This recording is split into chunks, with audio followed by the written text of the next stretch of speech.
Bolalikda eng yaxshi ko'rgan ovqatlarimdan bittasi shu ovqat edi va sizlarga hozir 10 minutda bu ovqatni tayyor qilamiz. 10 minutda nima ovqat ekan deysizlar, yaqinroq kelinglar. Piyoz bilan qizil sabzini shunaqa bitta qo'rib olgandan keyin ustidan elif tushonkalari yordamga keladi. Ikkita idishini sovurib, yana bitta aralashtirib yuborasizlar va uyingizda ishlatadigan xohlagan turdagi makaronilardan solib, ustidan ozgina qizartirilgan paprika va kashnit sovurdim men va ustidan 1 stakan suv solasiz. Tuz ham shart emas. Va bitta aralashtirib 10 minutga dimlab qo'yasizlar. Bu mazasi shuni qizo'r chiqadi. Hayotingizda yegan eng shirin makaronlar ko'p shu bo'ladi qizlarjonlar.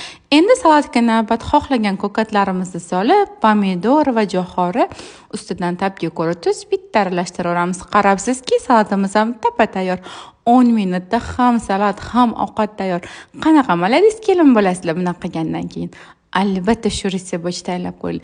Daji ovqat yemaydigan qizimga ham yoqdi, u ham maza qilib ovqatini talenkasida qoldirmay yeb oldi. Bu degani juda ham mazali chiqadi.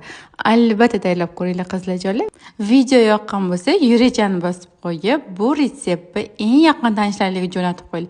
Sababi uyligisiga boradigan bo'lib qolsangiz, srochniyda sizlarga albatta tayyorlab berishadi bu retseptni. Rahmat hammaga.